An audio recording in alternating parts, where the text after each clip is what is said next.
Assalamualaikum warahmatullahi wabarakatuh. Selamat pagi, siang, malam teman-teman mahasiswa seluruh Indonesia. Selamat datang kembali di channel YouTube Dosen Muda Batu Sangkar. Baik, kali ini kita akan membahas tentang teknik pengumpulan data kualitatif gitu ya. Maka sebenarnya kenapa sih kita harus mengetahui teknik pengumpulan data? Teman-teman perlu ketahui, ketika misalnya teman-teman tidak mengetahui bagaimana teknik pengumpulan data, maka bisa dipastikan data-data yang teman-teman peroleh itu pasti tidak akan sesuai dengan sumber data kita atau tidak sesuai dengan tujuan yang ingin kita capai. Maka apa saja jenis-jenis teknik pengumpulan data penelitian kualitatif? Tetap tonton dan stay tune di channel YouTube ini ya.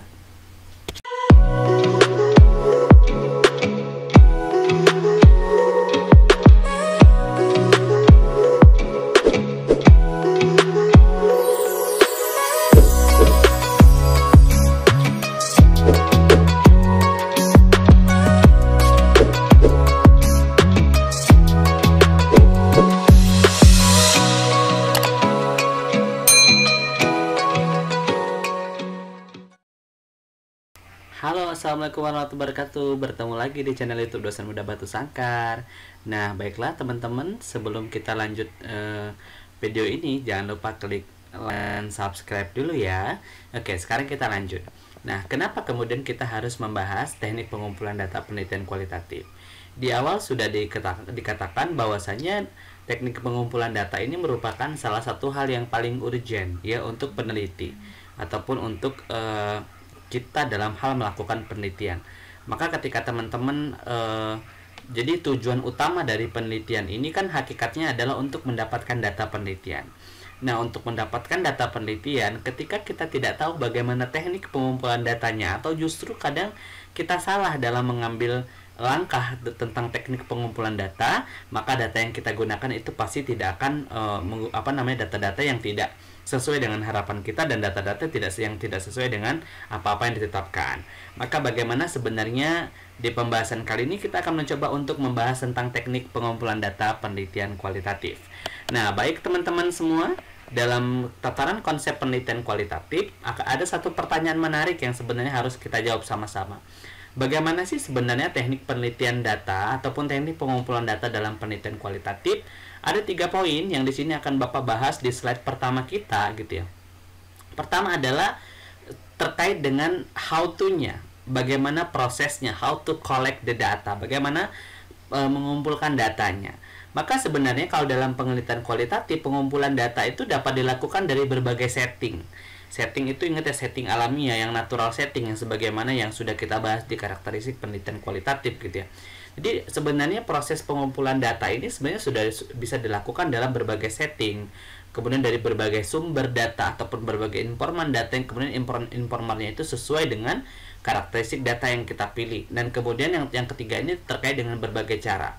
Lalu kemudian di mana proses pengumpulan data ini dilakukan? Ini adalah pertanyaan-pertanyaan dasar sebelum kita nanti masuk kepada inti apa saja teknik pengumpulan data dalam penelitian kualitatif.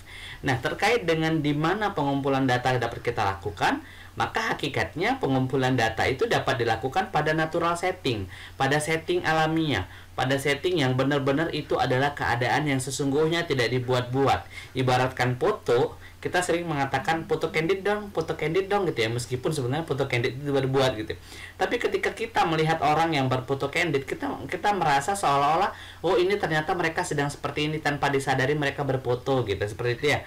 Atau tanpa disadari mereka sedang dipoto, mereka sedang menulis nih, nggak disadari mereka sedang dipoto, seperti itu.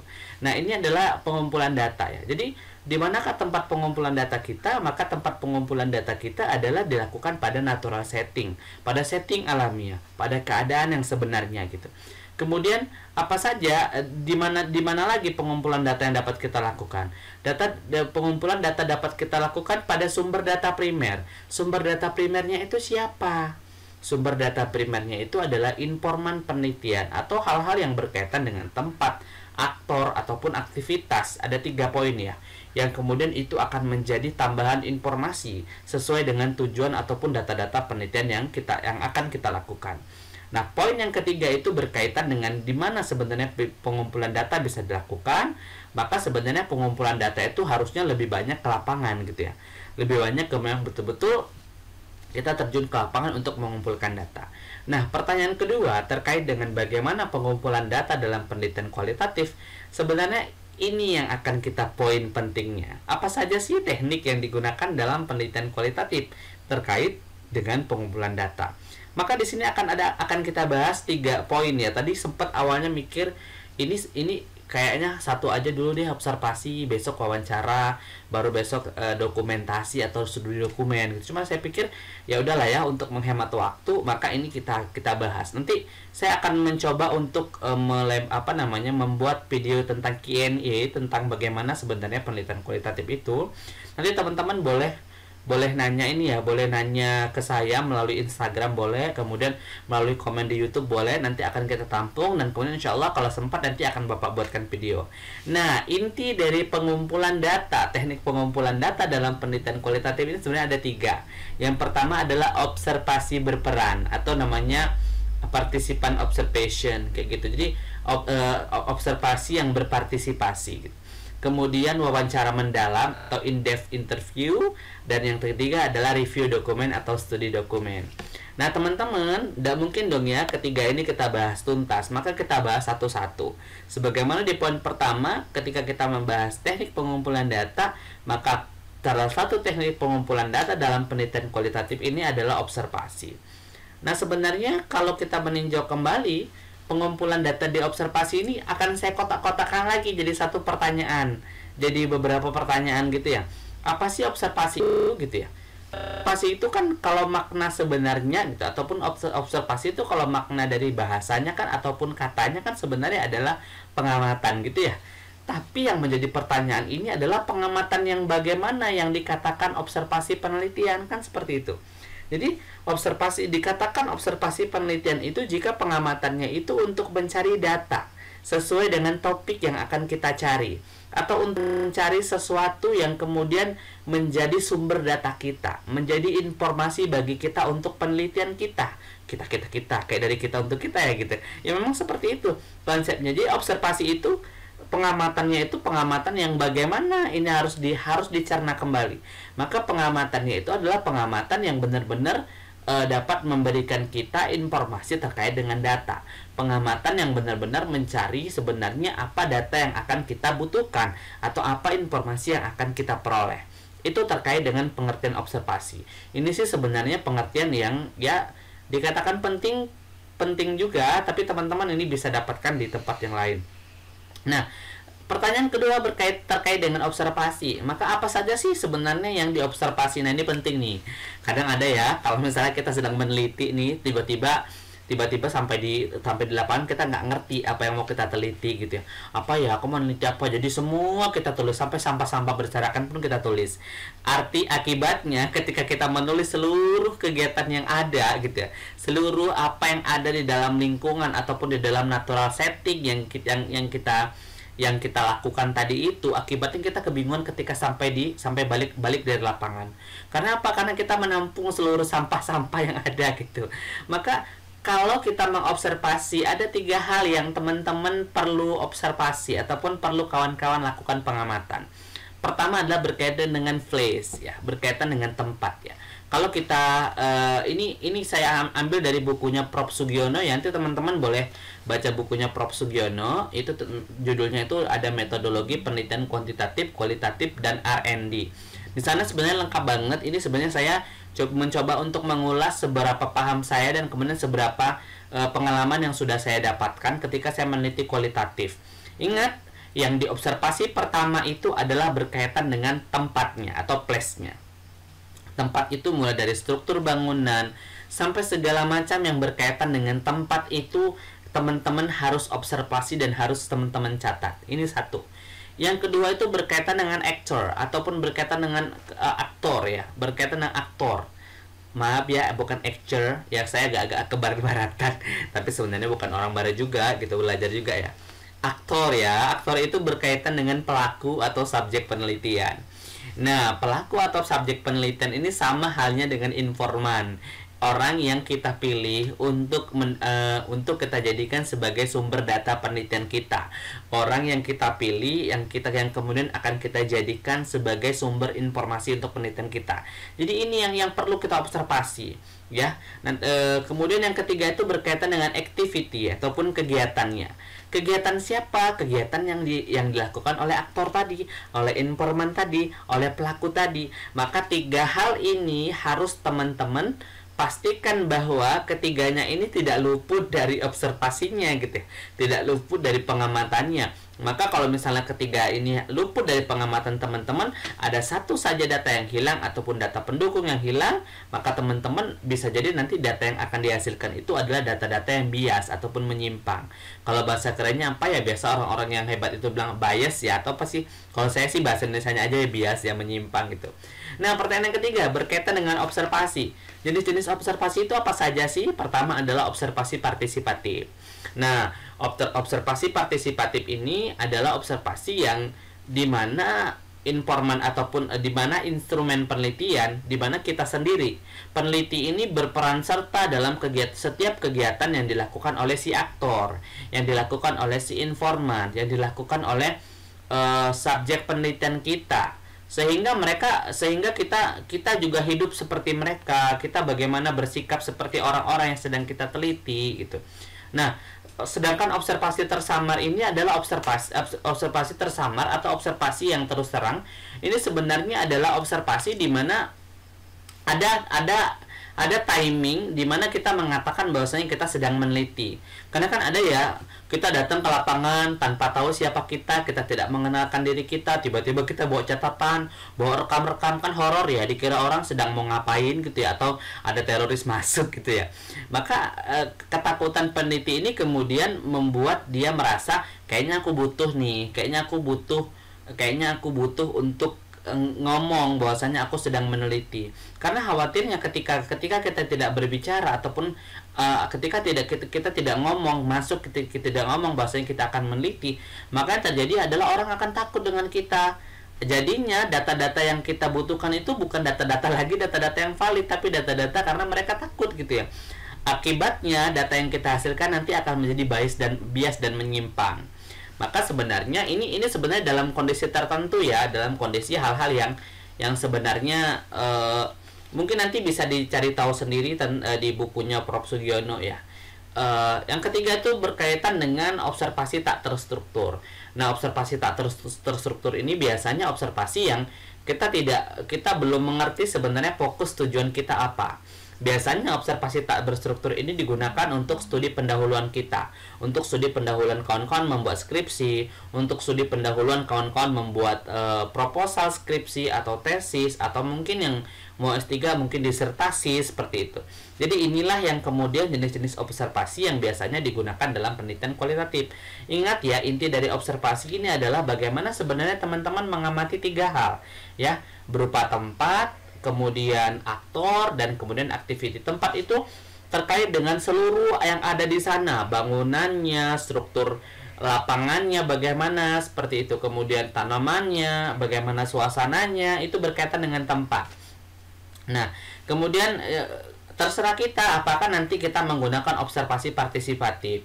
Kalau saya dulu ketika meneliti itu saya lebih suka dengan observasi partisipatif. Karena apa? Karena dari observasi partisipatif ini saya juga ikut serta pada kegiatan-kegiatan yang informan saya lakukan. Kemudian tanpa dia sadari saya sedang mewawancara, tanpa dia sadari saya sedang mendokumentasi. Nah, itulah yang sebenarnya mudah bagi kita untuk peneliti kualitatif. Tapi teman-teman nggak masalah juga kalau misalnya teman-teman ingin menggunakan observasi yang tersamar. Kemudian teman-teman juga ingin menggunakan observasi yang tak berstruktur, nggak ada masalah. Nah, ini berkaitan dengan poin observasi. Lalu kemudian bagaimana sih tahapan observasi dalam penelitian kualitatif? Ya, dalam bukunya Prof. Sugiono dinyatakan sebenarnya ada 3 tahap yang harus teman-teman lalui dalam proses dalam proses observasi. Maka ketika teman-teman observasi tidak langsung datang, amati, langsung bawa pulang, tidak. Ada tahapan-tahapan berikutnya, tahapan-tahapan selanjutnya yang harus teman-teman lalui. Nah, tahapan-tahapan selanjutnya itu ada 3 tahapan di sini sebenarnya. Tahapan pertama itu adalah tahapan namanya tahapan deskripsi. yaitu tahapan yang memasuki pada situasi sosial. Nah, jadi ini teman-teman baru menjejakkan kaki di pintunya si lapangan penelitian atau setting penelitiannya. Kita baru menjejakkan kaki, kita lihat bagaimana tempatnya, bagaimana aktornya, maaf ya. Kemudian bagaimana aktivitasnya. Nah, pada tahap pertama ini sebenarnya teman-teman masih banyak sekali dan mendapatkan data. Ada data-data yang sebenarnya teman-teman butuhkan, atau ada data-data yang teman-teman sebenarnya itu bisa menjadi data pendukung, atau ada data-data justru bukan data yang kita butuhkan.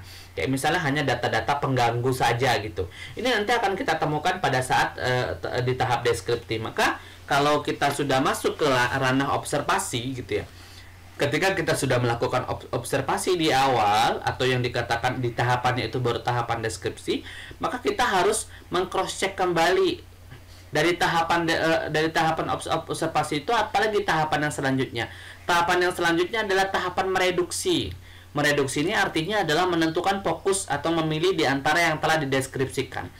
Dari fokus-fokus tadi itu kan ini banyak ya, di poin di tahapan diskusi di situ banyak. Ada yang memasuki studi sosial, ada tempat, aktor, dan aktivitas. Dari ketiga itu yang akan menjadi fokus kita siapa? Atau yang akan menjadi topik permasalahan kita apa? Atau topik penelitian kita apa? Sehingga di tahap reduksi itu harus dimunculkan. Untuk apa ini kita lakukan? Agar nanti ketika teman-teman mencari data gitu ya, atau teman-teman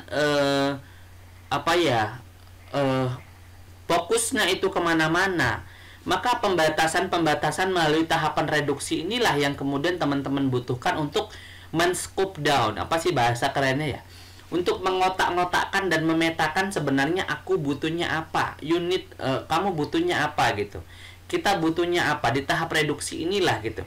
Nah, kemudian yang tahap terakhir setelah tahap reduksi itu adalah tahap seleksi. Nah, tahap seleksi ini berbeda lagi, kita mulai menguraikan fokus. Tadi kita misalnya sudah fokus kepada siswa. Dari siswa itu kita uraikan lagi. Sebenarnya apa yang dari siswa itu, apa hasil belajarnya, atau aktivitas atau perilaku membuang sampahnya, atau perilaku sosialnya. Banyak sekali yang bisa teman-teman uraikan di fokus ini. Maka dalam konsep ini ya, dalam konsep penelitian kualitatif, tahapan observasi itu ada 3. Pertama ada tahapan deskripsi, kemudian tahapan reduksi, dan kemudian tahapan seleksi. Maka kalau teman-teman sudah melakukan penelitian kualitatif, jangan bangga dulu kalau ternyata hasil observasinya itu masih banyak membawa sampah gitu, masih banyak membawa benda-benda yang tidak penting gitu, ataupun yang tidak mendukung data penelitian. Artinya kalau kita masih membawa itu, kita belum melalui tahap reduksi dan kita belum juga melalui tahap seleksi.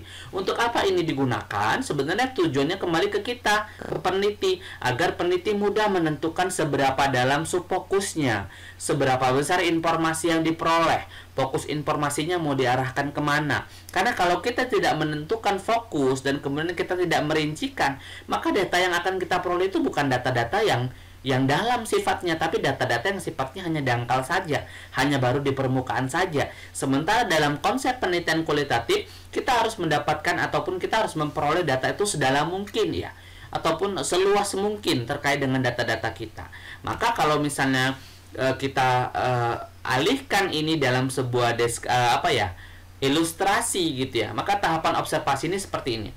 Di tahap 1, di tahap deskripsi, teman-teman menemukan angka, simbol, huruf besar, huruf kecil.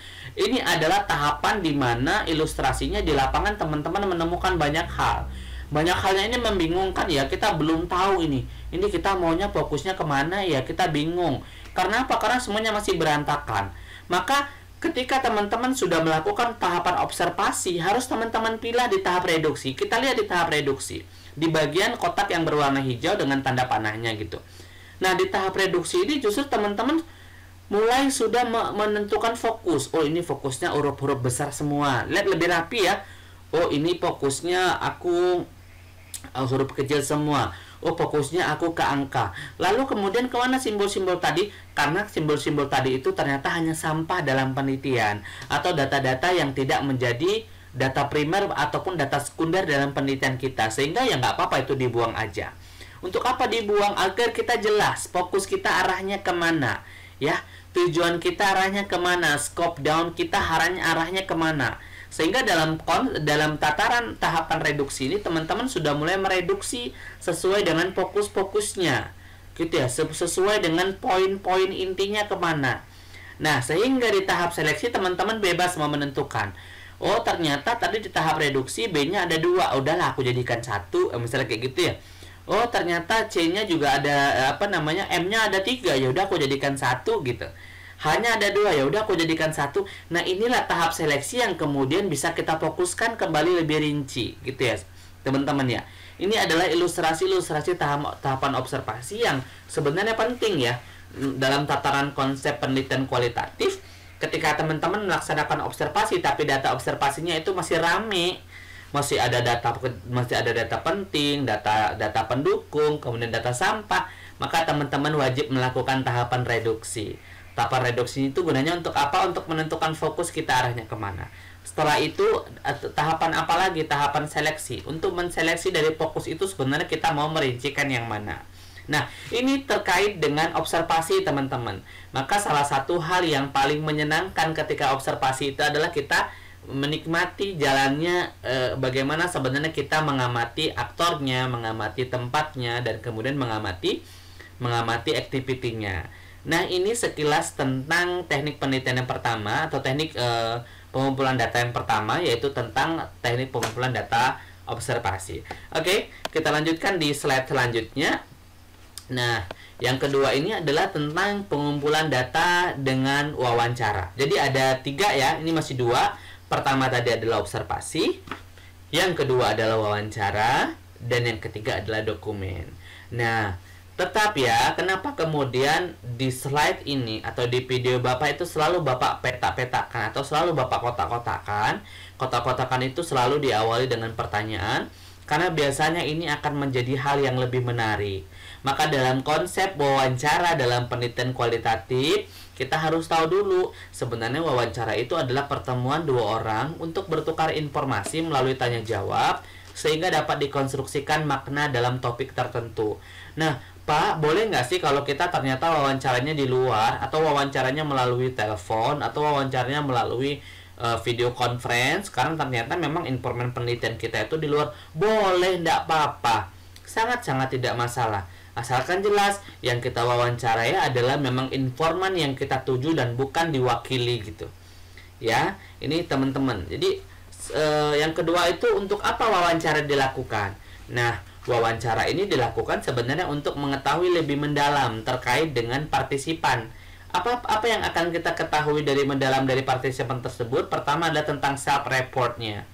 Tentang sebenarnya bagaimana pribadinya, bagaimana kemudian pola pikirnya, bagaimana kemudian sikap dan perilakunya. Kemudian apalagi yang kita dalami dari informan ini, pengetahuannya, kemudian terkait setelah itu adalah keyakinannya. Keyakinan ini bukan berarti keyakinan beragama ya, tetapi keyakinan terkait dengan konstruksi pemikiran dan kemudian kalau bahasa sayanya konsistensi pendapatnya gitu. Nah, ini jadi jelas ya, wawancara itu adalah pertemuan 2 orang untuk bertukar informasi melalui tanya jawab dengan mengkonstruksikan makna dalam topik tertentu. Setelah itu gunanya adalah untuk mengetahui secara lebih mendalam tentang partisipan. Apa yang diketahui dari partisipan? Apa yang harus didalami dari partisipan? Yang harus didalami dari partisipan ada 3 hal. Pertama adalah self-report, ada pengetahuan, dan yang ketiga ada keyakinan. Nah, terakhir pertanyaan tentang wawancara. Perlu diingat tentang wawancara bahwa sebenarnya untuk meyakinkan bahwa data penelitian yang kita peroleh itu tidak menyimpang ataupun tidak bias, maka wawancara mendalam ini biasanya fokus wawancara ini biasanya selalu digandengkan dengan observasi. Maka tadi di awal Bapak katakan kenapa sebenarnya dalam penelitian kualitatif itu kita butuh melakukan observasi partisipan sifatnya. Observasi pengamatan yang sifatnya itu kita juga berikut serta dalam kegiatan-kegiatan kemasyarakatan, dalam kegiatan-kegiatan informan, agar Tujuannya adalah agar dalam proses wawancara, ya, dalam proses wawancara ketika itu berlangsung berupa dengan kita mengikut pada aktivitas mereka, mereka tanpa sadar bahwasanya mereka telah membuka diri kita melalui wawancara kita, melalui pertanyaan-pertanyaan dari wawancara kita. Jadi enak ya sebenarnya ya. Kalau kita menikmati sebenarnya bagaimana penelitian kualitatifnya, sebenarnya asik-asik aja gitu. Yang tidak asik itu ketika teman-teman sebenarnya tidak memahami teknik wawancara itu apa, kemudian apa aja yang diobservasi gitu ya, kemudian apa aja yang diwawancara gitu. Itu teman-teman pasti akan kebingungan. Tapi kalau misalnya tahu, pasti insya Allah akan mudah sekali. Nah, ini adalah 3 hal penting yang perlu kita kupas dari wawancara. Nah, bagaimana sebenarnya langkah-langkah dalam melaksanakan wawancara penelitian? Maka pertama, teman-teman harus menetapkan subjek wawancaranya dulu. Informannya siapa, latar belakangnya bagaimana, kemudian apakah cocok dengan kita, dengan sumber data yang kita butuhkan, apakah kemudian kita yakin bahwasanya dia akan memberikan informasi yang mendalam terkait dengan data kita. Maka itu adalah kita harus menentukan terlebih dahulu. Kemudian menyiapkan pokok-pokok masalah yang akan dibahas. Ini biasanya nanti dalam konteks wawancara terstruktur ya gitu. Kemudian mengawali atau membuka alur wawancara ini, biasakan kalau kita membuka alur wawancara itu jangan formal-formal banget. Bolehlah dari cerita-cerita lucu, candaan-candaan, atau kemudian mulai nyalip dengan ini bagaimana keadaan lingkungan, keadaannya sehat atau bagaimana, seperti itu. Karena biasanya ingat sekali lagi yang harus Bapak tekankan adalah ketika kita ingin mewawancara seseorang, terutama informan, agar data kita tidak menyimpang ataupun data kita tidak bias, ataupun agar kita memperoleh data yang valid, maka teman-teman harus pastikan bahwa teman-teman harus sudah membangun raport terlebih dahulu, harus membangun kedekatan. Agar apa? Agar bicara nyambung. Ajak ngopi kek, kalau misalnya perempuan agak ajak shopping kek tekor ya. Sedangkan kita aja nggak pernah shopping gitu ya, ngajak orang. Nggak apa-apa, ini sebenarnya untuk kebutuhan data, apapun aku lakukan. Nggak gitu juga kali ya. Pokoknya intinya ketika teman-teman ingin melakukan wawancara penelitian, maka teman-teman pastikan harus memiliki kedekatan. Karena biasanya kalau kita sudah memiliki kedekatan, insya Allah seluruh data yang bahkan yang nggak kita butuhkan pun akan disampaikan kayak gitu. Jadi sebenarnya saya dulu pernah meneliti ya, sampai misalnya kayak data-data tentang anaknya, data-data tentang keluarganya, itu semuanya terungkap gitu. Karena sebenarnya kenapa? Karena dia merasa dekat gitu, sehingga saya gampang aja untuk mendapatkan informasi yang sebenarnya sangat akurat gitu. Biasanya ketika orang sudah dekat dengan kita gitu, ataupun ketika informan sudah dekat dengan kita, maka tidak ada lagi celah rahasia yang dia jaga gitu. Biasanya sampai curhat pun dengan kita, padahal itu bukan data penelitian. Tapi tidak apa-apa, dalam rangka pemenuhan kebutuhan kita untuk penelitian, tidak apa-apa, teman-teman sah-sah saja ya untuk mendengarkan curhatan. Apalagi kalau misalnya informan penelitian itu adalah emak-emak, Masya Allah gitu, panjang banget. Tapi nggak apa-apa ya, karena Allah menciptakan telinga kita dua telinga dan satu mulut. Sebenarnya hakikatnya adalah agar kita lebih banyak mendengar daripada berbicara. Itu tapi berlaku untuk bapak-bapak. Kalau untuk mama nggak berlaku. Oh sorry, saya bercanda. Kita lanjutkan ya. Setelah kita awali dengan membuka tadi, maka selanjutnya kita langsungkan dengan alur wawancaranya. Setelah itu kita apakan lagi? Setelah itu kita ikhtisarkan akhir wawancara. Bagaimana cara mengikhtisarkan ini? Kita informasikan, kita cross check kembali. Oh Bu, jadi ternyata sebenarnya sekolah literasi sains ini sudah lama ya digaungkan oleh pemerintah. Oh sudah lama sekali seperti yang Ibu sampaikan. Oh berarti benar datanya. Oh berarti benar nih. Seperti itu. Kita harus cross check dulu. Kita harus ikhtisarkan kembali bahwasanya data-data yang kita peroleh itu adalah hasil dari cerita dia gitu, ataupun hasil dari omongan dia tadi, ataupun keterangan data-data dari kata-kata dia gitu.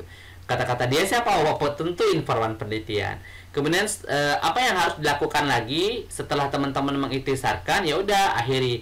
Baik Bu, makasih banyak ya Bu ya informasinya. Insya Allah besok kalau ada apa-apa nanti boleh saya telepon ya Bu ya. Mohon maaf nih Bu kalau mengganggu Bu. Besok kita shopping ya.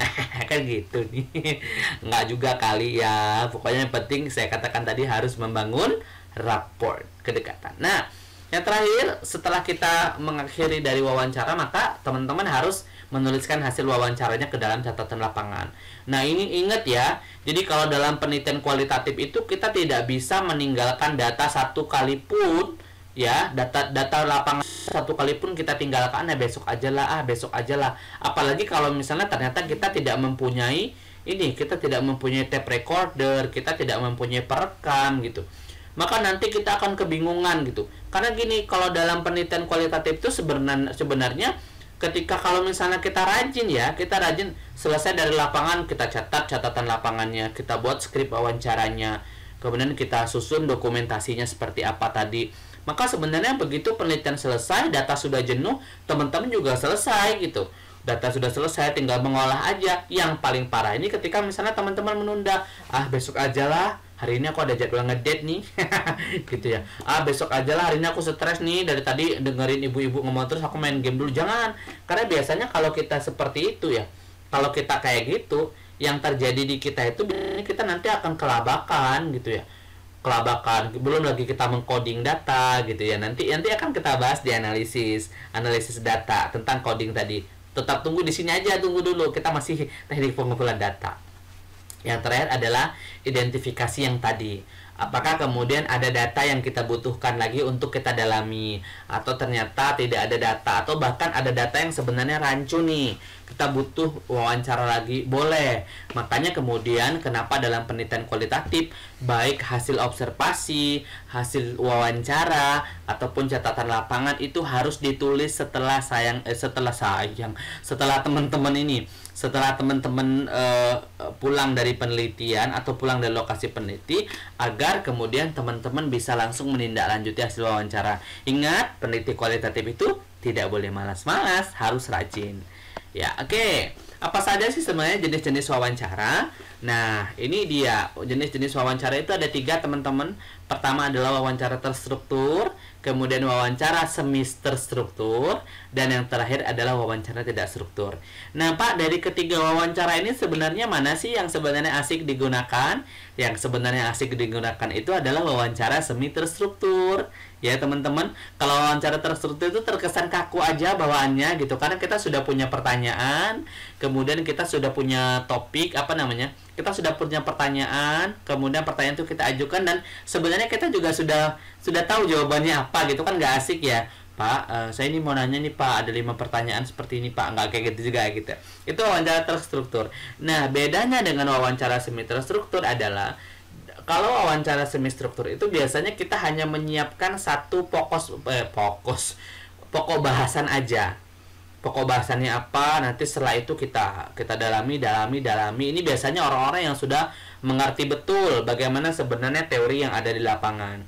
Nah, wawancara semi terstruktur ini sebenarnya adalah yang sebenarnya wawancara yang dilakukan dalam penelitian kualitatif, atau yang lebih dikenal dengan yang namanya in-depth interview. Artinya pelaksanaannya itu lebih bebas dan rileks, berjalan sebagaimana mestinya, sambil kita barengi dengan observasi partisipan. Tujuannya untuk apa? Untuk menemukan data yang lebih terbuka dan mendalam. Nah, ini teman-teman.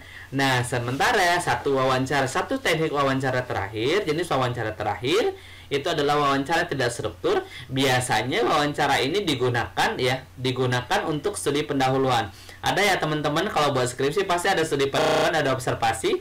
Maka bisa dipastikan pertama adalah observasi biasa aja. Kemudian yang kedua adalah wawancara yang tidak struktur. Karena apa? Karena kedua hal tersebut merupakan salah satu teknik pengumpulan data yang bisa kita gunakan untuk membuat studi pendahuluan. Beda ya. Jadi kalau dalam penelitian kualitatif itu, kalau untuk mencari data yang sesungguhnya, maka sebenarnya kita menggunakan wawancara semi terstruktur untuk memperoleh data yang lebih mendalam. Nah, kemudian ini adalah yang ketiga, yang terakhir dari teknik pengumpulan data penelitian kualitatif. Nah, teman-teman, teknik yang ketiga itu adalah teknik dokumen.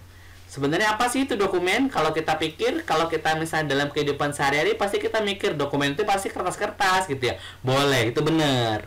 Ya, tapi biasanya orang tidak terpikir sebenarnya dokumen itu bukan hanya kertas, tapi dokumen itu adalah catatan peristiwa yang sudah berlalu. Bagaimana bentuk dokumennya? Bagaimana maksudnya itu? Maka sebenarnya bentuknya itu seperti bisa tulisan, mungkin karya ilmiahnya, kemudian bisa gambar, kemudian bisa karya-karya yang monumental. Kalau tulisan itu kita akan tahu arah pemikirannya kemana. Makanya kemudian banyak penelitian-penelitian yang misalnya kayak studi tokoh gitu. Biasanya itu akan mengkaji bagaimana sebenarnya pemikiran dia terhadap A, kayak gitu ya. Kemudian ada gambar. Ingat ya, gambar yang dimaksud di sini adalah bukan gambar-gambar yang ala yang bukan seperti itu. Tapi gambar-gambar yang ini kalau saya katakan tadi adalah gambar-gambar yang sifatnya candid gitu loh. Gambar-gambar yang tidak dibuat-buat, tapi memang sesuai dengan setting alamiahnya gitu. Dengan setting penelitian alamiah yang teman-teman lakukan. Nah, sedangkan karya-karya yang monumental ini tentunya seperti misalnya kayak studi tokoh tadi ya. Dia memiliki karya, apa aja karyanya. Nah, fungsi dari dokumen ini apa? Fungsinya adalah pertama, sebenarnya hasil dari wawancara dan observasi itu akan lebih kredibel jika didukung dengan dokumen. Hati-hati, makanya kalau dalam penelitian kualitatif, selain teman-teman harus membawa tape recorder, kemudian harus membawa kamera atau harus membawa handphone, maka teman-teman membutuhkan ketiga alat itu untuk merekam seluruhnya, untuk mendokumentasikan seluruhnya. Karena apa? Karena biasanya ketika kita sedang mewawancarai seseorang, kita mengatakan bahwasanya aktivitas sehari-harinya adalah ini, maka kita butuh data yang menunjukkan, butuh foto yang menunjukkan bahwasanya pekerjaannya itu. Maka dokumen ini meskipun remeh-temeh, tapi jangan pernah dijadikan dia dianggap remeh. Karena apa? Karena memang fungsinya itu adalah untuk menjadikan data wawancara dan data hasil observasi itu menjadi lebih kredibel. Oke teman-teman, demikian saja penjelasan saya tentang bagaimana sebenarnya teknik penelitian kualitatif. Jadi ingat, intinya dalam penelitian kualitatif adalah teman-teman sebenarnya harus rajin untuk menulis satu hari, misalnya setelah penelitian langsung ditulis. Ya, teman-teman harus tahu sebenarnya yang akan diobservasi apa, yang akan diwawancara apa, kemudian yang akan didokumentasikan apa. Karena sebenarnya penelitian tidak akan berjalan ketika misalnya kita tidak tahu. Kita tahu bahwasanya salah satu teknik pengumpulan datanya adalah observasi, tapi kita tidak tahu how do-nya, bagaimana mengerjakannya gitu. Apa aja yang diobservasi, apa aja yang diwawancara, kita nggak tahu. Sehingga hal itulah yang nanti akan menghambat dari penelitian teman-teman. Ya, baik, demikian saja penjelasan Bapak tentang teknik pengumpulan data untuk penelitian kualitatif. Jika teman-teman suka dengan video ini, silakan like. Kemudian jika teman-teman merasa video ini bermanfaat untuk dilihat oleh banyak orang, silakan share di media sosial. Boleh di Twitter, boleh Facebook, boleh Instagram, boleh yang lain lah ya. Nah, jika teman-teman menginginkan dosen muda Batu Sangkar untuk terus berkreasi, kemudian untuk terus memberikan informasi yang lugas, informasi yang menarik, dan kemudian mudah dipahami, maka jangan lupa klik subscribe di bawah ini. Tetap jaga kesehatan, tetap stay at home, perbanyak pakai data. Salam untuk orang tua di rumah. Saya akhiri dengan Assalamualaikum warahmatullahi wabarakatuh.